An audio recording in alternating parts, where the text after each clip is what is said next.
Bienvenidos a este nuevo ejercicio académico en donde hablaremos el día de hoy sobre la sinapsis. Les doy la bienvenida, mi nombre es Milena Guacaneme. Para comenzar, es necesario hablar frente a la composición del sistema nervioso. Este sistema está compuesto por dos tipos principales de células, las neuronas y las células de sostén. Cuando hablamos de las neuronas, hablamos de una subunidad estructural y funcional básica del sistema nervioso, que está especializada para responder a estímulos físicos o químicos, para conducir impulsos electroquímicos o para liberar reguladores químicos. Las neuronas permiten la percepción de estímulos sensoriales, el aprendizaje, la memoria o incluso el control de músculos y glándulas. Las células de sostén, que pueden ser conocidas en conjunto como una neuroglía o simplemente gliales, tienen la función de ayudar a las neuronas. Son alrededor de 5 veces más abundantes que estas y son lo que se denomina el sostén o el pegamento. Las neuronas varían considerablemente tanto de tamaño como de forma. Tienen normalmente tres regiones principales: un cuerpo celular, unas dendritas y un axón. Cuando estamos hablando del cuerpo celular, estamos hablando de la porción más agrandada de la neurona, la que contiene núcleo, es decir, ese centro neuronal en donde se producen algunas macromoléculas.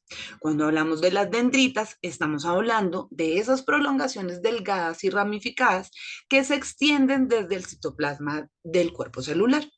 Las dendritas son las que proporcionarán un área receptiva que transmitirá los impulsos electroquímicos graduados hacia el cuerpo celular. Por su parte, el axón es la prolongación más larga que conduce todos los impulsos, ¿sí? Es llamado el potencial de acción. Su longitud puede ser muy variable, desde algo muy pequeño, incluso hasta tener 1 metro de longitud. Las neuronas también pueden clasificarte según su función o su estructura.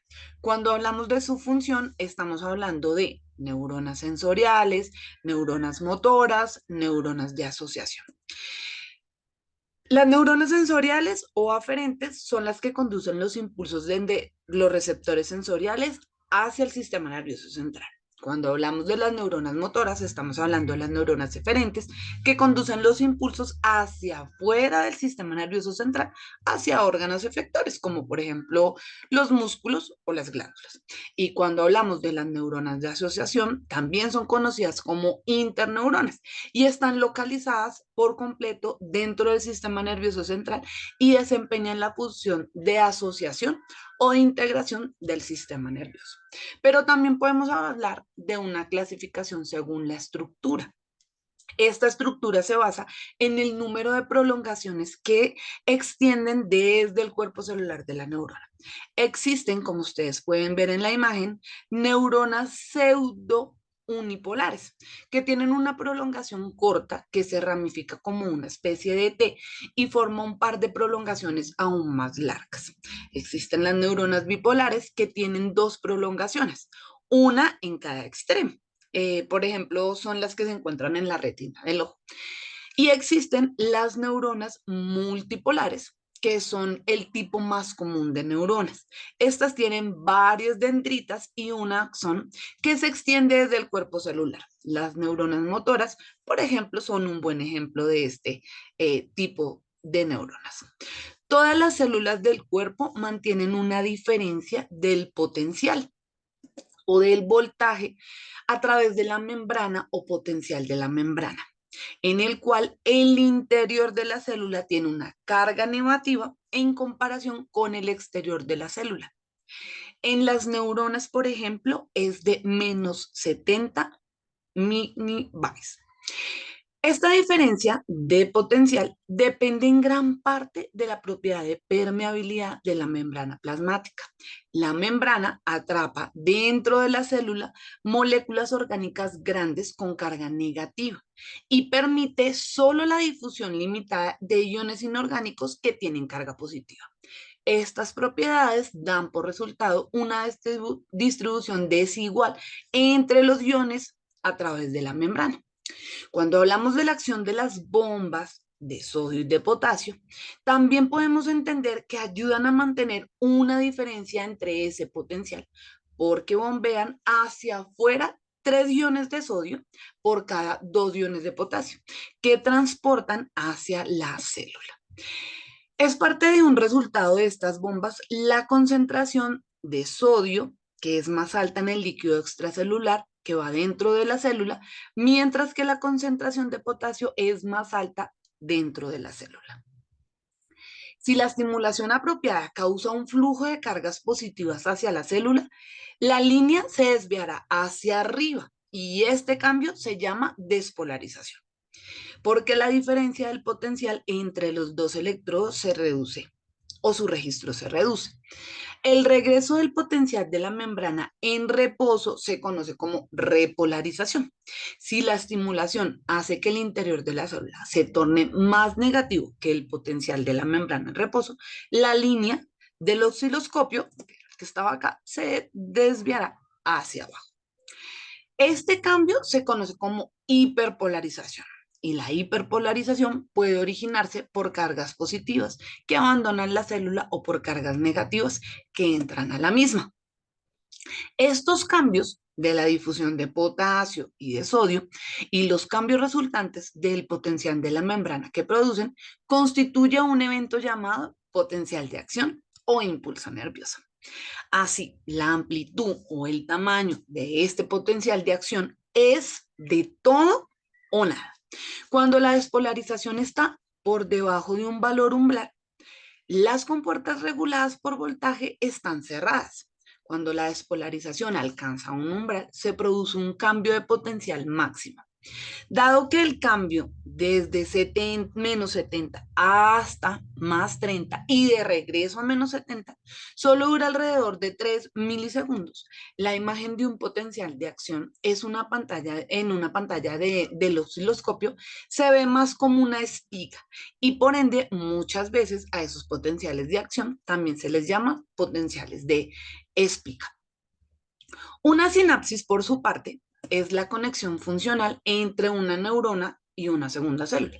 Cuando hablamos de en el sistema nervioso central, esta otra célula, pues es otra neurona. Pero cuando hablamos del sistema nervioso periférico, esta otra célula puede ser o una neurona o una célula efectora dentro de un músculo o dentro de una glándula. Aunque la fisiología de la sinapsis entre neurona y neurona y la sinapsis entre neurona y un músculo es similar, estas últimas, es decir, la sinapsis entre una neurona y un músculo, a menudo se llaman uniones mioneuronales. La sinapsis entre neurona y neurona, por lo general, comprende una conexión entre el axón de la neurona y las dendritas, el cuerpo celular o el axón de una segunda neurona. Por esto reciben el nombre respectivamente de sinapsis axodendrítica, axosomáticas o axoaxómicas. En casi todas las sinapsis, la transmisión solo va en una dirección, desde el axón de la primera neurona o presináptica hacia la segunda neurona o postsináptica. Con mayor frecuencia, la sinapsis ocurre cuando el axón de una neurona presináptica y la dendrita o el cuerpo celular de una neurona postsináptica. En el caso de que exista una convergencia, donde varias neuronas hacen sinapsis en una sola, ya sea inhibidora o excitatoria o mixta, el efecto producido será proporcional al número de sinapsis que tenga. Por eso se llamaría una suma, donde la respuesta, pues evidentemente sería mayor y dependerá del número de sinapsis que hayan intervenido. Pero sin embargo, existe también el caso de que varias neuronas hagan sinapsis sobre una misma neurona, por lo que no todas hacen al mismo tiempo una descarga, sino que primero va una y después va otra, pudiéndose afectar también la magnitud de la excitabilidad en el caso de la estimulación de esta segunda neurona. A este fenómeno se le llamaría oclusión. Puede existir varios tipos de sinapsis, eléctrica y química. Cuando hablamos de una sinapsis eléctrica, estamos hablando de uniones intercelulares comunicantes. Para que dos células estén eléctricamente acopladas, deben ser de tamaños aproximadamente iguales y estar unidas por áreas de contacto con resistencia eléctrica baja. De esta manera puede regenerarse un impulso desde una célula hacia la siguiente sin ninguna interrupción. Pero también existen sinapsis químicas.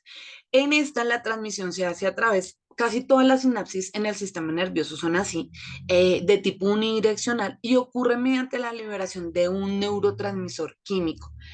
Estas terminaciones de la acción presinápticas, llamadas botones terminales, están separadas de las células postsinápticas por una hendidura sináptica muy estrecha, que solo puede observarse pues, con claridad en un microscopio. Los neurotransmisores tienen propiedades excitatorias o inhibitorias y existen algunos neurotransmisores identificados de manera parcial o de manera total en vías neuronales y se pueden identificar tres grandes familias. Las aminas, ¿cierto? Que es donde encontramos la noradrenalina, la acetilcolina, los aminoácidos, en donde podemos encontrar el glutamato o la GABA, y por último, los neuropéptidos, en donde podemos encontrar, por ejemplo, las endorfinas. Esperamos que este ejercicio haya sido de su agrado. Encontrarán en la pantalla en este momento la información, las fuentes de información que utilizamos. Muchas gracias.